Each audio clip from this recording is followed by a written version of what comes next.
Hello and welcome to a new episode of Big Garden, Little Garden, a fortnightly podcast with me, Geraldine Scully. And me, Claire Ryan Luke.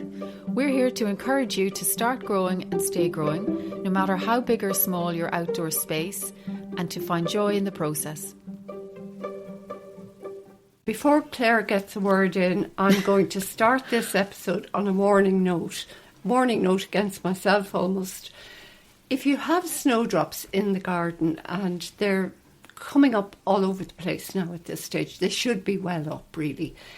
Go out and check that your clumps of snowdrops are not being encroached on by neighbouring plants, because I have just discovered this in my own garden.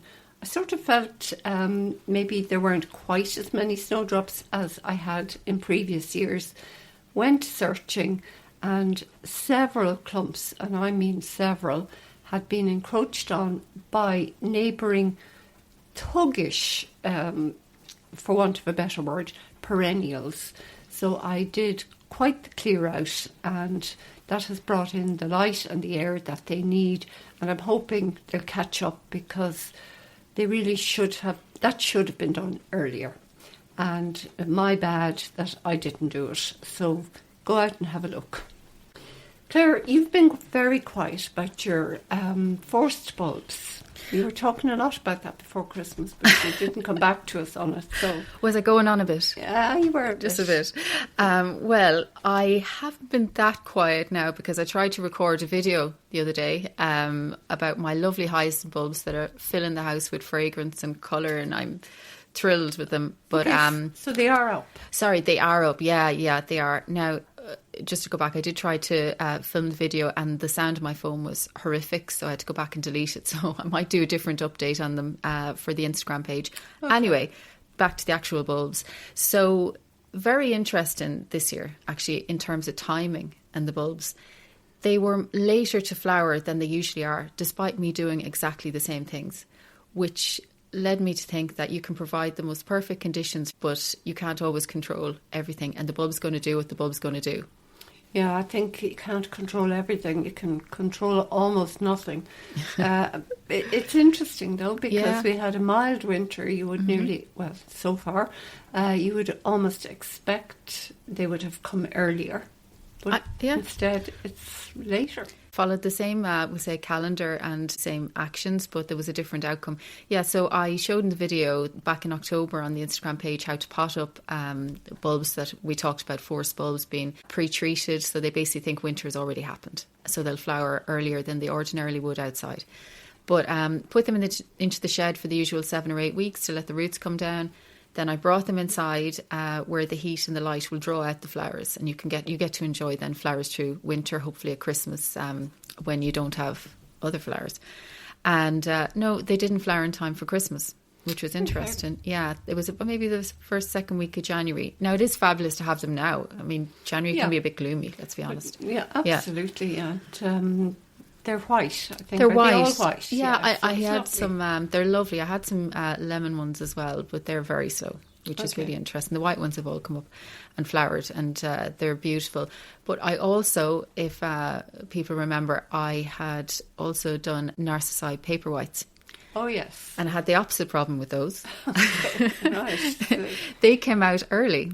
They flowered early. Now, a few of them were gone over by Christmas, and I still had a few left for Christmas. So timing wasn't perfect this year, but it didn't matter. It didn't really matter. You just get to enjoy them when you enjoy them. Okay, but you wouldn't want to be relying on them to, even though everything was done according to the rules, let's say, they didn't play ball. They didn't play ball, and I just kind of thought, well, there's learning in that. Okay. You know, you can do what you can do, and after that, there's no guarantees. And as you say, just enjoy them when you have them. Yeah, so they're lovely. I'll try and do another video once sorting my phone problems. Okay. Well, there are a couple of jobs in the garden which people could be getting on with, and I know we're going to come back to Hellebores in a few minutes, but the leaves of the Hellebores really should be cut away now, because they're beginning to flower, and in fact they're flowering quite early this year, but the leaves at this stage have no function. They're last year's. They need to be taken away, well, for disease, but really mainly for appearance. And that allows the flowers to come out and show themselves without the very beaten up leaves that are on the hellebores at this time of the year. So if you haven't already done it, cut away the hellebore leaves right back to the ground and just get rid of them. And it's also time to start pruning roses. Now, I don't grow many roses because I really don't have the conditions, but the roses, the 2 roses I have, what I do at this time of the year, they're shrub roses. So I cut them back a bit, maybe by half, because we're a bit windy during the winter. And then in February, I do a proper pruning on them. So the kind of half cut back really is to stop the wind rocking them. Oh, okay.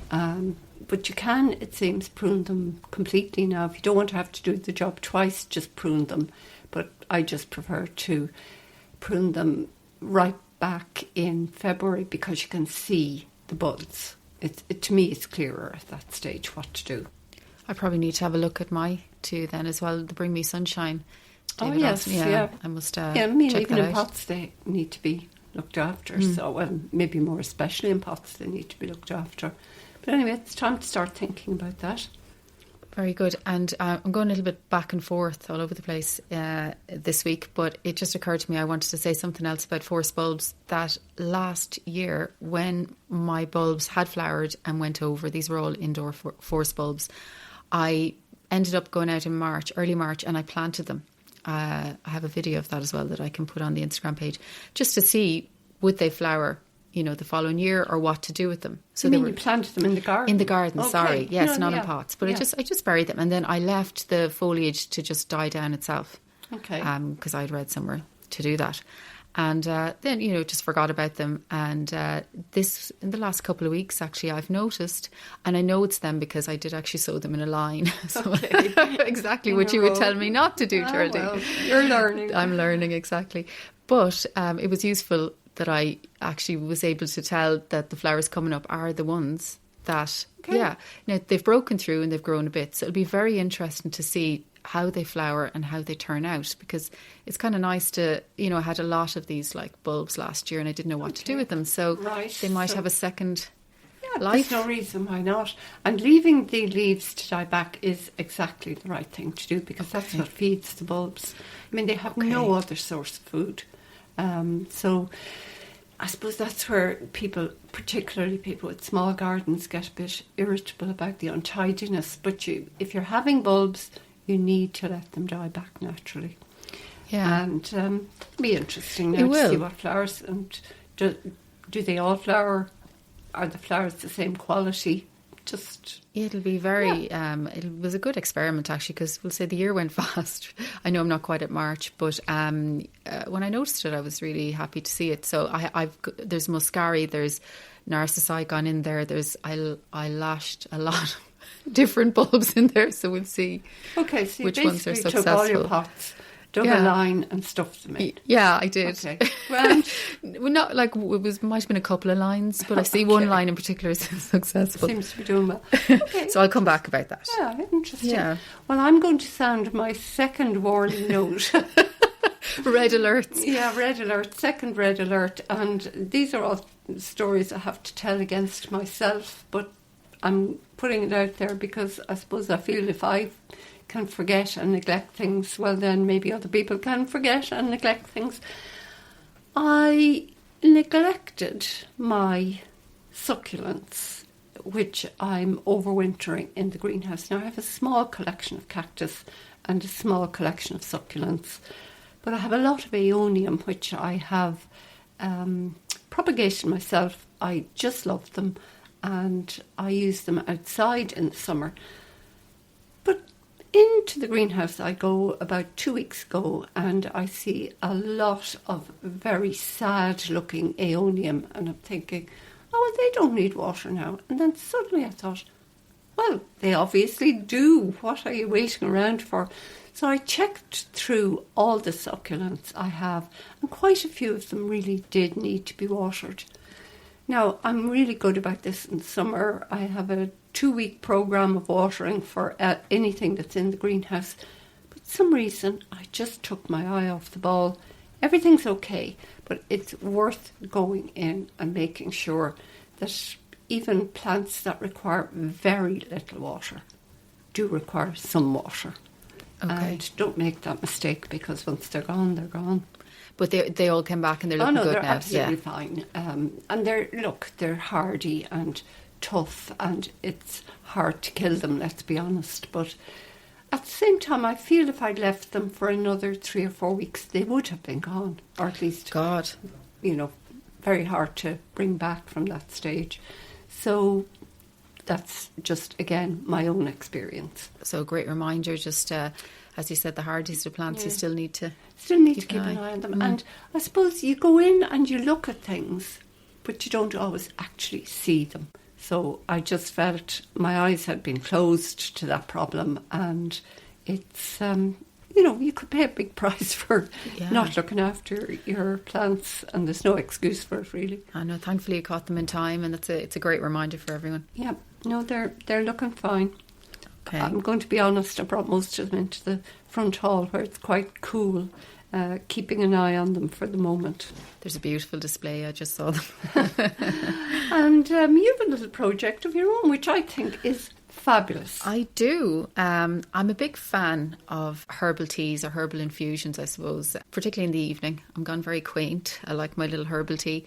But I find it brilliant for digestion and just relaxation. I just enjoy them. Yeah. So I'll often put a little bit of lemon balm in a strainer in hot water and just drink it. And I just thought, wouldn't it be lovely to have my own little tea garden, or more of a tea trolley? I like this. Idea. Yeah, now we're going to be in China with the tea garden, or India. That sounds so exotic. With my little cup of tea.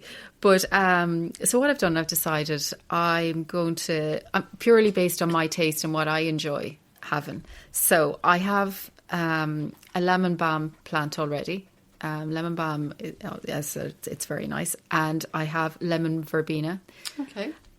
So there's 2. I absolutely love chamomile tea. So I'd like to get a little chamomile plant, probably rather than seed. And I know you say it doesn't grow that many flowers. Is that what you were saying? No, well, chamomile grows flat, a bit like thyme, very close to the ground, and it spreads. So I'd just be interested to see what you do with the chamomile. You might need a very shallow but bigger pot. Okay. You know what I mean? Yeah. Maybe like a little trough or something. That's what I'm wondering, because you're saying it kind of grows across rather than kind of up. So to get enough to get the quantity, even for 1 cup of tea, I'd imagine you'd need a fair bit of chamomile. But look, we'll see. We'll give it a whirl. And then obviously the flowers, you dry them, and you can do it as well with the flowers. But I think if you dry them, they're stronger and it requires less. So I'll give it a go. I know you can dry, obviously, lemon verbena. I've seen someone do that as well. But chamomile, so that's one. And then peppermint is another huge favourite. I'll just throw a little bit of peppermint in hot water. Yeah, it's one I do use, because obviously mint is very easy to grow, and there is nothing quite as nice as an infusion of fresh mint leaves. And you get that a lot if you order mint tea. I remember once being in Amsterdam and ordering mint tea, and this big bush of mint comes out in a mug with a little kettle of boiling water. It was just lovely, I think we're a bit too fond of the tea bags in Ireland. Yeah, so that's part of my plan. And I think with the mint, what I might do is get mint from the supermarket. I just want to do a little experiment and see if I can kind of propagate it in water, grow the roots in water. Yeah, that should be possible. Should be easy enough to do. Yeah, and that's a big warning about mint, a big pot, because put it in the ground, you're just going to have it everywhere. And in fact, I find that about lemon balm as well, that does spread mainly by seed. And I think it's spreading in our garden through compost. Oh. But it's become a bit of a bit of a pest. And, it's quite gets those roots down hard enough to get out, even a small plant. You can't just pull it out. So that's just a warning. You're better off with those things in pots, really. Okay. So then I'll have lemon balm, lemon verbena, chamomile, peppermint, and I'm thinking maybe fennel. Fennel's good for the tongue as well. Yeah, fennel is, it's a flavour not everybody likes. No, so the aniseed kind of, Yeah, it is. But yeah, go on. You've enough going on there. There you go, and I'll wheel my little tea trolley in at night then, like a little dessert trolley. We'll have a whole range of Claire's teas next year. I think it sounds really be very lovely. zen. Sounds lovely. Well, Yeah. my favourite tea, as you know, is green tea with jasmine. That just could live on it, really. Yeah, you love that. It's so funny. I love jasmine flowers. You know how much I love the scent, everything, but I'm not fond of it in tea. Yeah. And I love green tea. Love green tea, it's actually. my favourite flavour, I have to say. So a lot to choose from. We'll see how it goes. Can't be too hard. To come back on. Yeah, I will revert. So that's my tea talk for now. And we've already mentioned Hellebores, but we're going to go back to Hellebores. So we're doing a little bit of back and forth on the podcast today. No harm. Well, this is Hellebores time. So I suppose coming into Hellebore time, I suppose. And again, they do seem to have flowered a bit early this year. Yeah, well, I told you about my little Hellebore surprise. Yes. There you go. Very happy with yourself. Yeah, I'm a little bit smug. Coming into my front garden over the past number of weeks or whatever, I had noticed a little kind of unidentified seedling, growing up, and I really had no idea what it was. And whatever way I looked at it last week, because it had grown quite a bit, and I thought, I think that looks like a hellebore leaf. And I used one of those plant identifier apps. Oh, yeah. And lo and behold, it was. Now, I had to get straight onto Geraldine because I have absolutely no recollection of putting that in the ground. But I must have. Well, it's definitely a hellebore. And it doesn't look like a seedling. I mean, I don't think it's an accidental visitor. So somewhere now in your memory banks, you've got to dig deep there, Claire, too. There's a little bit of an update because I went back through stuff last year, and in one of my highlight reels on my own Instagram page, I saw that I had a hellebore plant on my doorstep. Okay. So did I do what I did with the others? One on the other side. I just have no recollection of it. It's mad, but I must have done that. I must have. Just giving it a go. I did. Put it in the ground maybe around the same time as the poor forced bulbs were being forced into the ground. I was very busy. Okay. But, so that's a good news story. I mean, I was thrilled. I just was frightened that I couldn't remember it. But welcome to my world. I'm there already. But so anyway, that's my little hellebore surprise. So I can't wait now for that to go. Okay, and I mean, you love hellebores anyway. I do. And sure, everyone loves hellebores. But I suppose looking back on 30 years ago, for example, when I would have started growing hellebores first, and now the explosion of hellebores and hybridising that has gone on in that period, it's just fascinating how it's become a plant that has just taken over the world and comes from ancient Greece, it seems, and Rome, and not native in Ireland or England, but recorded back in medieval times when apparently it was being used medicinally to treat dementia and mental illness until it became obvious it was pretty toxic and not really doing people much good. So, like everything else, I suppose, on our side of the world, once the Victorians started collecting plants, that's when the real interest in hellebores began. And, I mean, there are apparently 20 or 30 species of them, but really only about 4 species, I think, that you see regularly in gardens. And then, of course, the most common one now is Hellebores hybridus, which are the beautiful flowers that we all love. And they used to be incredibly difficult to come by, and because, I suppose, of all the hybridising that's gone on, and we've so many great garden centres and nurseries now, they really, from this time of the year on, they're available everywhere, and everybody should have some. And interestingly enough, they're one of the few really choice plants or really desirable plants that prefer alkaline soil, neutral to alkaline soil. So in Dublin, in fact, quite a lot of Leinster, it's all alkaline soil. So we can grow them really well, and that's where you see an awful lot of them. And it's the one place where people with acid soil lose out a little bit. And I'm kind of saying that a bit smugly because I'm so envious of acid soil for the most part. But at last. This is one time of the year when I'm very, very happy to have my high limey soil. So do we need to even describe hellebores? I mean, everybody knows them, little bells, nodding bells, I suppose you could call them. Pinks, whites, purples. I've noticed now in the last few years a lot of hybridising has gone on to produce yellow ones. Oh, they sound lovely. They are now the must-have. I remember when the darker and the blacker, the deep purples were the must-haves, and now it's the yellows. So there's a bit of fashion going on there as well. And the doubles and versus the singles, I just prefer the really earlier, less over-hybridised, if that makes any sense, where you've just got really pretty, simple-looking flowers. Yeah. More recently, the hybridising, as far as I can see, is all towards stronger stems and flowers that aren't nodding as much, but are much easier to see and do make a bigger show in the garden. But my heart is with the really old ones. Oh, yeah. Oh, I love hellebores. Speaking about hellebores in terms of cut flowers, it's a mixed bag, actually.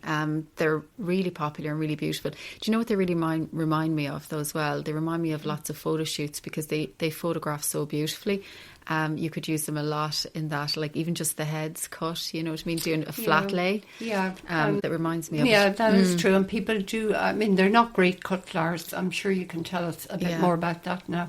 But you often see them displayed in bowls of water. Yeah. So if you have a shallow glass bowl or any kind of a shallow bowl and just cut the heads and put them in, they're just beautiful. I mean, it's probably one of the nicest ways to display them. Yeah. Because they are difficult they're have tricky. in vases. Yeah. So what do you do? Yeah, well, we've talked about this before, how much when they were out, you'd want to use them at events and weddings and things like that, you know. But I have been heartbroken to come down to the studio in the morning and discover everything flopped at the side, you know. But I did have a bit of success. It wasn't all the time, but I found a method of giving them a snip, putting them into hot water, and then the direct shock of cold water, and then leaving them for a few hours that they would perk up. Not every one of them, but it does work for a good few. But I would be worried when they were left, like if the wedding reception was very warm or something, that they would... I mean, a certain amount of flopping is nice. Too much flopping is not good. No, so there was always a little bit of a kind of worry about it. But I did love them. And what became more and more prevalent, I noticed, to use, a lot of florists, including myself, used to order, was a type of hellebore called winter bells. Now, it didn't have the beautiful deep purple type hellebore. These are green, and I think there's kind of slightly pinker ones now as well. But my God, were they hardy, and are they hardy? Yes, there are some garden ones. Corsicus is one, and Argutifolius is another one. That's called the stinking hellebore, and if you bring that in, you'll know why it's called the stinking hellebore. But they're much tougher green flowers, and the Argutifolius has, on some, if you're lucky enough, has a little red rim around the bell. So I'm assuming these ones you're describing are some sort of hybridised version for the florist trade. Specifically addressing the problems of them going over. But these became, the winter bell hellebore just became almost like a base flower. Yeah, they would come out over the side of arrangements and kind of create a base layer of green with these attractive flowers coming over the side. So it was kind of a different way. But your archetypal beautiful purple or speckled hellebore is just stunning. And combining that with a blue muscari, those two just take my breath away. They're gorgeous. Yeah, and they do, like in a winter garden, they fit in so beautifully with the time of the year because they flower without the leaves, and they're just look so lovely against the backdrop of bare earth. Yeah. You know, just they're standalone really.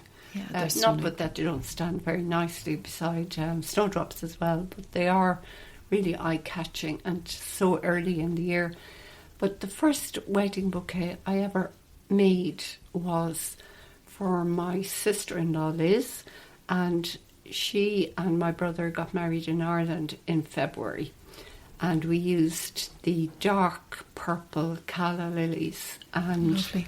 hellebores from my garden, and somehow or another we got away with it, and she would still say to me she loved that bouquet. Beautiful depth.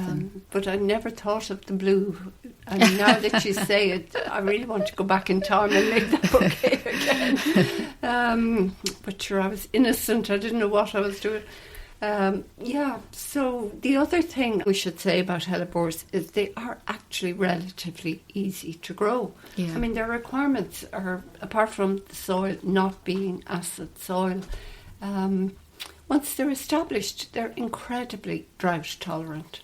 I have, as I keep saying over and over again, a really dry garden, and they grow on two really dry banks, which are the boundary between myself and my neighbour, and it just doesn't seem to matter how dry the summers are. They flourish and come back, and I never water them. Yeah. Now, you have to get them established to that point. Obviously, I wouldn't plant one this year and never water it, but they're just such worthwhile plants. They really are. Forget about them and come back again, you know. Yeah, I do hear people saying on the conditioning of them that to immerse the whole flower in water works. Now, I've never tried that. Yeah, no, neither have I. And then, interestingly enough, if you do pick a little bunch, condition them, as you said, with the hot water and the cold water, they might last 2 or 3 days, and then one of them might last a week.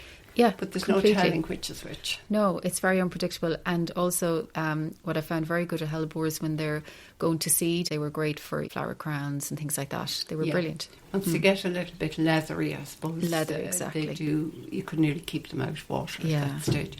The only thing I will say about the letting them go to seed is they do seed prolifically. Once they're established in your garden, you'll be tortured with seedlings. And I used to save seedlings and give them away. Now I've given that up. I just ripped them out.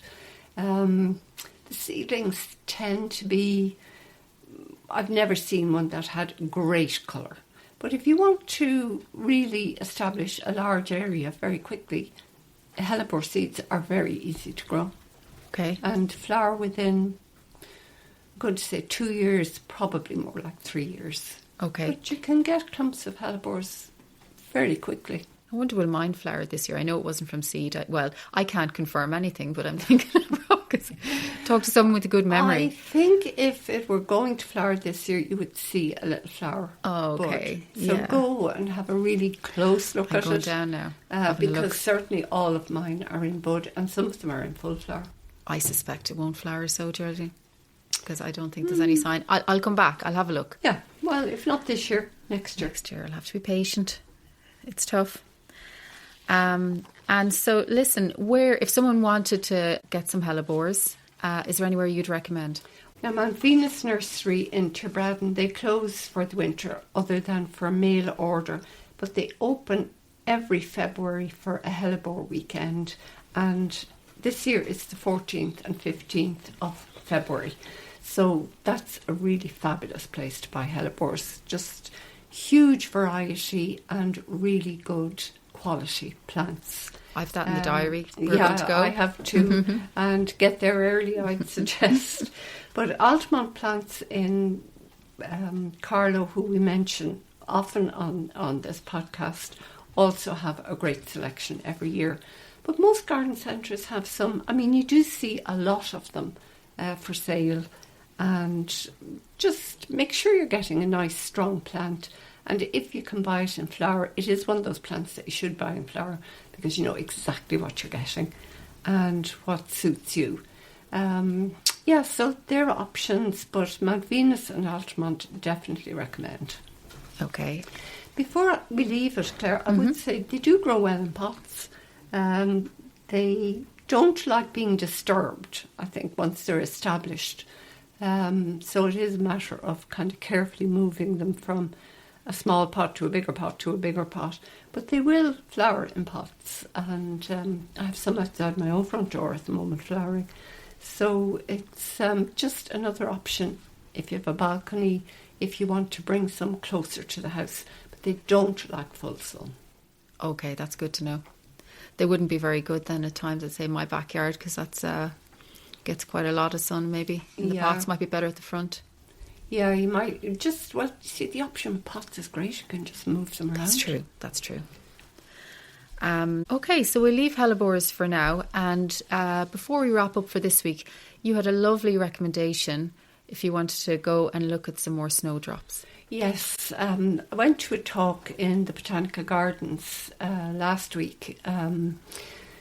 Paul Smith, the head gardener at the RHSI garden in Shinrone, was speaking. Really interesting talk, and just lovely to see that the RHSI have their own garden and just following the progress of that. They also open one weekend in February, and this year it's the 6th, 7th and 8th of February, but do check the website. Now, Belfield Garden is in Shinrone in County Offaly. It's in the Midlands, and a beautiful day out. I mean, such a lovely garden, and such a lovely garden to follow the progress of. Well, that sounds like a lovely reason to go for a little drive and see some more snowdrops. And that is it. Next time, we'll be talking ferns and how to grow them. We'll also be talking about summer flowering bulbs. Yes, time to start thinking about ordering the summer flowering bulbs. And we're going to have a look back at our favourite plants from last year, Claire. Okay, so we'll have a little think about that. I better not trust my memory. I better make some notes. You get the books out. Until next time then. Don't forget, as ever, to check out our Instagram page, which is at BigGardenLittleGarden, or email us on BigGardenLittleGarden@gmail.com. And start growing, stay growing. See ya.